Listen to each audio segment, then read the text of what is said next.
अध्याय 10वां। कर्मयोग के बारे में वर्णन करते हुए अनेक जगह जो परमेश्वर के विभिन्न स्वरूप हमारे सामने आए हैं, उनको हम कैसे पहचानें, उनकी उपासना कैसे करें, इसके बारे में पिछले अध्यायों में वर्णन आया है।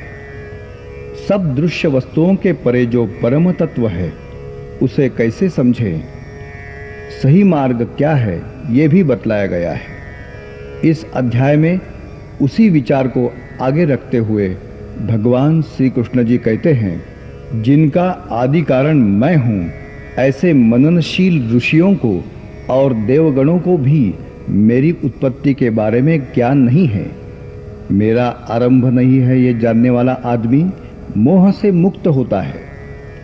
मनुष्य में जो अनेक भाव हैं, वो या मनुष्य की अनेक अवस्थाएं ईश्वर से ही निर्माण होती है। उनमें से कुछ भाव ऐसे हैं: बुद्धि, ज्ञान, क्षमा, सत्य, मन की शांति, इंद्रियों की शांति, सुख दुख, भय अभय, अहिंसा, ममता, यश अपयश।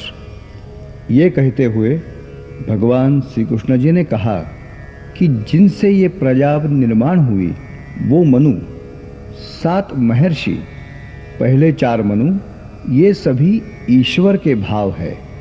ये सब चर अचर सृष्टि ईश्वर से निर्माण होती है और उसी में होती है। ईश्वर का ये ऐश्वर्य और विस्तार करने की युक्ति जो जानता है, उसी की बुद्धि सही तरीके से चलती है। ऐसे ही लोगों पर ईश्वर का अनुग्रह होता है। श्री कृष्ण जी कहते हैं कि भक्ति मार्ग पर चलने वालों में मैं ही समत्व बुद्धि का निर्माण करता हूं।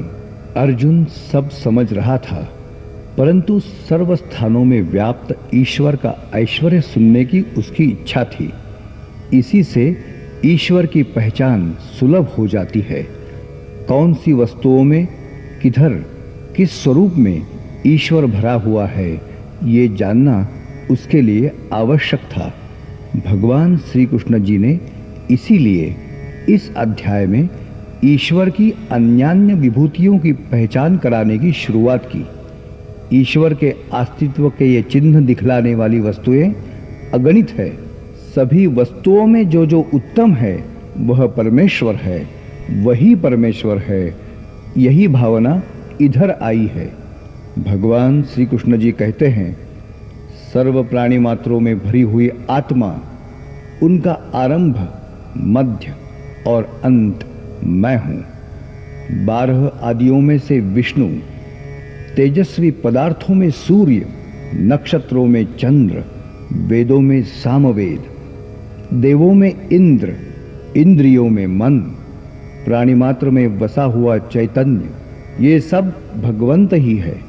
11 रुद्रों में शंकर, यक्ष राक्षस गणों में कुबेर, पर्वतों में मेरु पर्वत, पुरोहितों में बृहस्पति, सेनानियों के बीच कार्तिकेय स्वामी, ऋषियों में भृगु ऋषि, स्थिर पदार्थों में हिमालय, सभी वृक्षों में पिप्पल, अश्वों में उच्चैश्रवा घोड़ा, हाथियों में ऐरावत, सर्पों में वासुकी सर्प, आयुधों में वज्र, धेनुओं में कामधेनु, नियंत्रण रखने वालों में यम, महीनों में मार्गशीर्ष मास, तेजस्वी लोगों का तेज, विजयशाली पुरुषों का विजय, सत्वशील लोगों का सत्व, निश्चयी पुरुषों का निश्चय, ज्ञानी लोगों का ज्ञान, सर्व प्राणी मात्रों का बीज, ये सब कुछ भगवान ही होता है।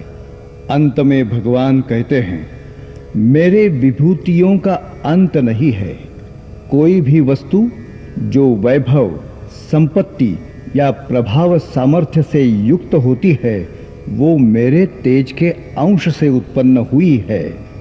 हे अर्जुन, ये सारा विश्व ईश्वरीय तेज के अंश मात्र से व्याप्त है, ये तू समझ ले।